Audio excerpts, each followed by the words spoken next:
ان کے خلاف شیعہ اور بریلوی علماء لامبند ہو رہے ہیں۔ سرکار نے لکھنؤ میں ان کے لیکچر دینے پر روک لگا دی ہے اور اب ان کے خلاف فتویٰ بھی جاری ہو گیا ہے جس میں ان کے بھاشنوں کو حرام قرار دیا گیا ہے۔ دنیا کے مسلمان بہت بڑی تعداد میں اماموں، فقیروں، درویشوں کی مزاروں پہ جاتے ہیں، اپنی عقیدت پیش کرتے ہیں اور وہاں منتیں مانگتے ہیں۔ ذاکر نائک کہتے ہیں کہ جو مر چکا اس سے کچھ مانگ نہیں سکتے، یہاں تک کہ پیغمبر محمد صاحب سے بھی نہیں۔ آج کی تاریخ میں ہم محمد صلی اللہ علیہ وسلم سے بھی نہیں مانگ سکتے۔ باقی لوگ کو تو چھوڑو، سنت اور باقی بابا لوگ کو چھوڑو، محمد صلی اللہ علیہ وسلم کو بھی ماننا ہمارے لیے حرام ہے۔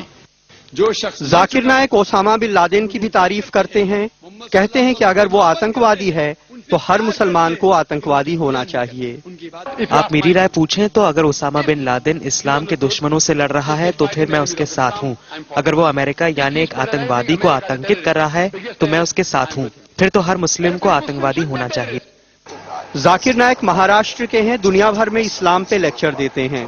وہ اسلامک ریسرچ فاؤنڈیشن نام کی سنستھا چلاتے ہیں جو پیس ٹی وی نام کا چینل چلاتی ہے۔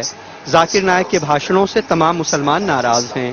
وہ مزاروں کو مٹی میں ملانے کی بات کرتے ہیں، محمد صاحب سے بھی منت مانگنے کے خلاف ہیں کیونکہ وہ مر چکے ہیں۔ وہ امام حسین کے قاتل شاسک یزید کی بڑائی کرتے ہیں۔ یو پی میں ان کے خلاف شیعہ اور بریلوی سنی علماء لامبند ہو رہے ہیں۔ سرکار نے لکھنؤ میں ان کے لیکچر دینے پہ روک لگا دی ہے۔ اب ان کے خلاف فتویٰ بھی آ گیا ہے جس میں ان کے بھاشنوں کو حرام قرار دیا گیا ہے۔ اگر اس کا عقیدہ ایسا ہے کہ نبی مردہ ہو کے مٹی میں مل گئے تو وہ کافر ہو گیا، اور جو لوگ اس عقیدے پر چلیں گے وہ بھی کافر ہو جائیں گے۔ حالانکہ ذاکر نائک کے سمرتھک اسے غلط نہیں سمجھتے ہیں۔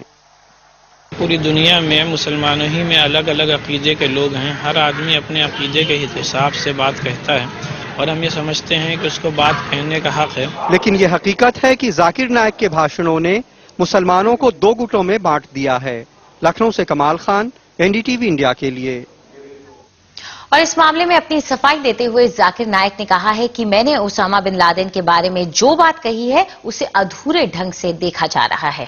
کیونکہ اسامہ بن لادن کی تحقیق نہیں کی، صرف BBC اور CNN کے بارے میں سن کے میں کہوں گا اس کے بارے میں، تو قرآن کی آیت سورہ حجرات میں سورہ نمبر 49 آیت نمبر 6 میں جب بھی کوئی بات آپ تک پہنچاتا ہے اس کی تحقیق اور دوسرے کو پہنچانے کے لیے، تو نہ میں دہشت گرد کہا، نہ انہوں نے اچھا انسان کہا، نہ برا کیا۔ لیکن اگر میں یہ کہتا ہوں کہ جو بھی دشمن اسلام کے خلاف لڑ رہا ہے میں ان کے ساتھ ہوں۔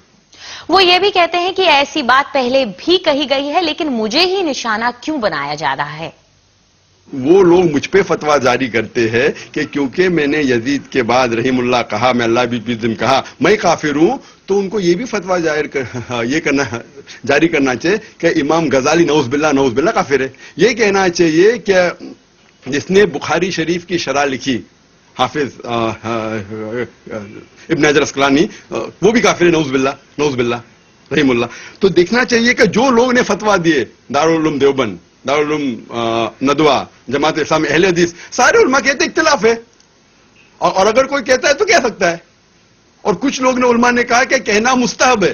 تو یہ لوگ، اس کا مطلب یہ لوگ کہ مجھے پک آؤٹ کر کے یہ چیز تو ہزاروں لوگ کہہ رہے، کیوں مجھے ہی لے کے ان لوگ اگر فتویٰ جاری کرنا ہے تو یہ فتویٰ جاری کرنا چاہیے کہ جتنے لوگ نے کہا اور لکھ دینا چاہیے۔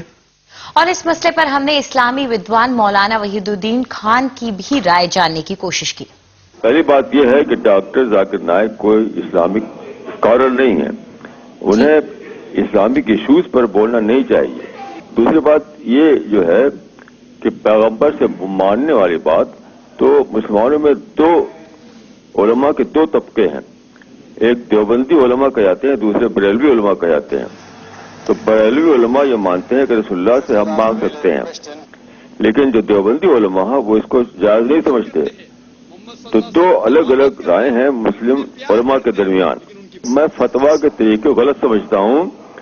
اگر کسی کو کسی کی رائے ٹھیک نہیں لگتی تو وہ اس کے لیے ریزن پیش کرے، ریزن قرآن اور حدیث سے ریفرنسز دے۔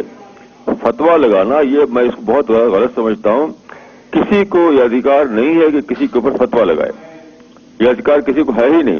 صرف یہ ادھیکار ہے کہ وہ اپنی بات کو قرآن اور حدیث کے ریفرنس کے ساتھ پیش کرے۔ جو اسلام کا نام لے